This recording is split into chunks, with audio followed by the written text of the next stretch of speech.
Hello, future engineer subscribers, viewers, and students. Here is another video in uh, past licensure exam problems in the different engineering fields. I hope that through this video, your preparations, your skills in math will be little by little enhanced, thereby preparing you for your respective licensure engineering exams.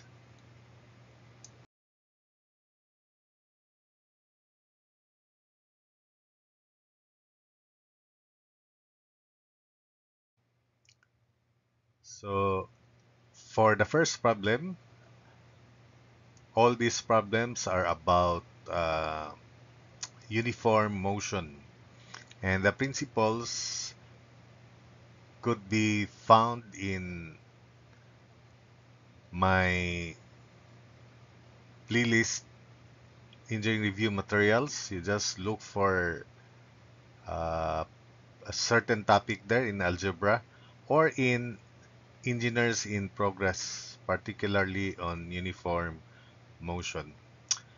So the first problem, a boat takes two-thirds as much time to travel downstream from A to B as to return. If the rate of the river's current is 8 kilometers per hour, what is the speed of the boat in still water? So I'll denote the speed of the boat in still water as V, and the speed of the current is C, but in this case it is given 8.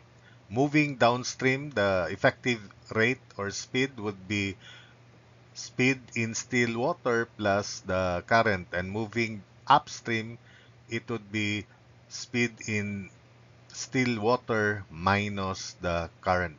So let's set up the equation. There's no need to draw figure because I want you to analyze well without drawing the figure.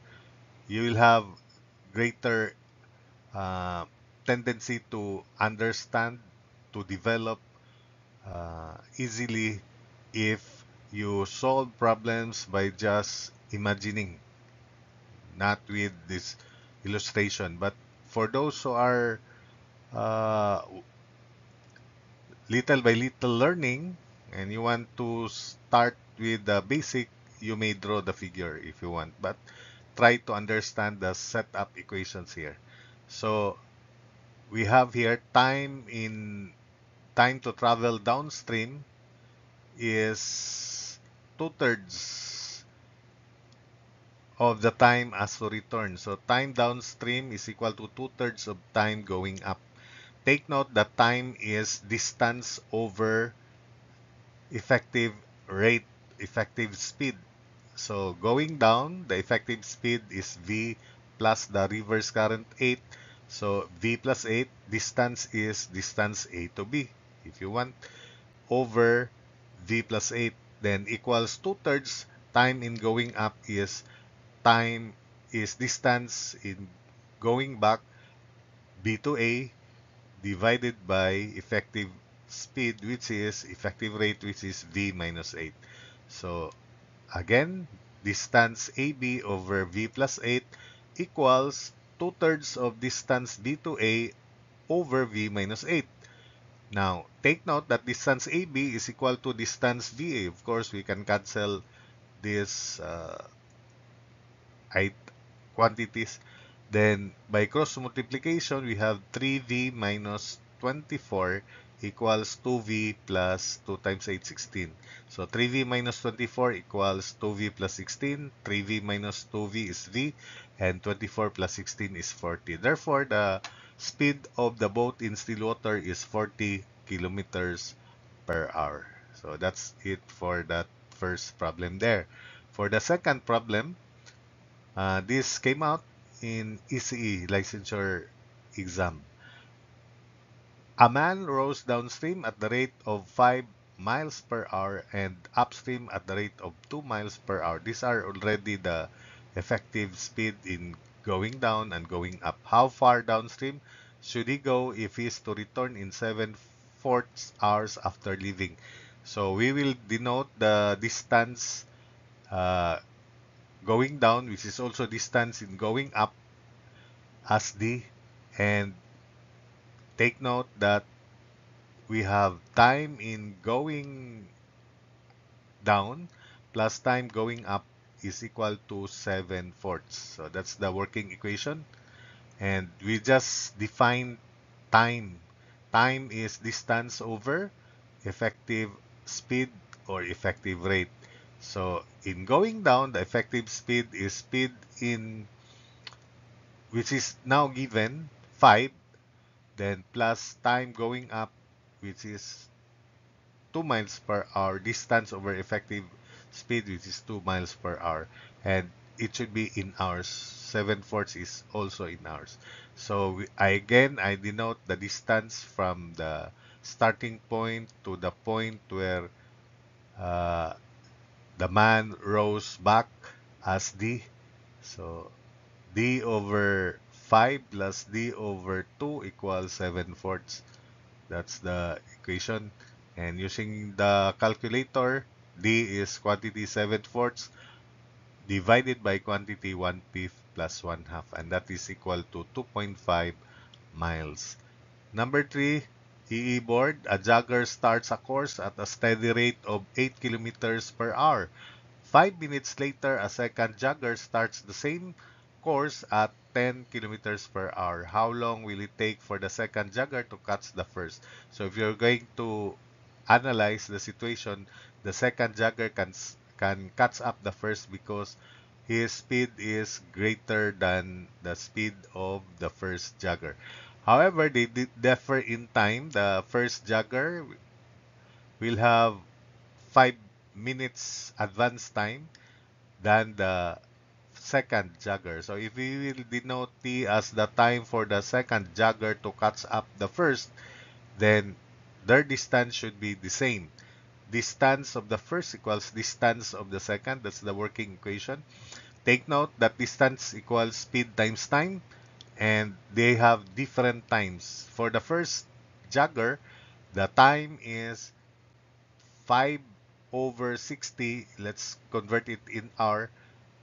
So distance equals speed times time. So 8 kilometers per hour times 5 over 60, 5 minutes converted to hour, plus t. While the distance of the second jogger is simply 10 times t. So 8 times 5 over 60 plus t equals 10 times t. Distribute. 40 over 60 is 2/3 plus 80 equals 10t. So therefore, t is 2/3 divided by 2 because 10t minus 8 is 2. So that's 1/3 of an hour, and if we convert 1/3 of an hour to minutes times 60, t is 20 minutes. So that's the time for the second jogger to catch the first. 4. At 2 p.m., an airplane takes off at 340 miles per hour on an aircraft carrier. The aircraft carrier moves due south at 25 kilometers per hour or miles per hour rather in the same direction as the plane. At 4:05 p.m., the communication between the plane and the carrier was lost. So determine the communication range between the plane and the carrier. So we just simply call that or denote that communication range. It is a distance. Distance equals distance traveled by the airplane, then minus distance traveled by the aircraft carrier. They have the same travel time because when the aircraft carrier takes off at 2 p.m., the aircraft carrier also moves in the same direction, which is due south. So distance equals distance of the plane minus distance traveled by the aircraft carrier, which I did denote here by A. Take note that distance equals speed times time. For the plane, they have the same travel time, the plane and the aircraft carrier. The difference in time between 2 p.m. and 4:05 p.m. is 2 hours and 5 minutes. Again, we convert 5 minutes to hour by dividing it by 60. So D equals communication range equals for the plane speed 340, then travel time 2 plus 5 over 60. For the aircraft carrier, 25 kilometer miles per hour, then travel time the same, 2 plus 5 over 60. So using the calculator, the D or communication range is 656.25 miles. Then finally, phi given that W varies directly as the product of x and y and inversely as the square of z, and that W equals 4 when x is 2, y is 6, and z is 6, z is 3. Find W when x is 1, y is 4, and z is 2. Let's set up the equation. We always introduce constant of proportionality in this case, which is k, or constant of proportion or variation. So W is k x times y divided by z squared. So that's the formula, constant of proportionality or variation, xy over z squared. So if you solve for k is wz squared over xy, and we equate that to w1 z1 square over x1 y1. So this subscript here, which is 1, uh, refers to the initial conditions, and in the left side, there is no subscript. That's the final condition. So find W when x is 1, y is 4, and z is 2. That means W unknown, z is 2. So 2 square over x is 1, 1, y is 4. For the initial conditions, W1 is 4, x1 is 2, y1 is 6, z is 3. So substitute W times 2 square over 1 times 4 equals 4 times 3 square, z square, 3 square, z1 square, over 2 times 6. Solving for W, W is equal to 3. So that's it for this video.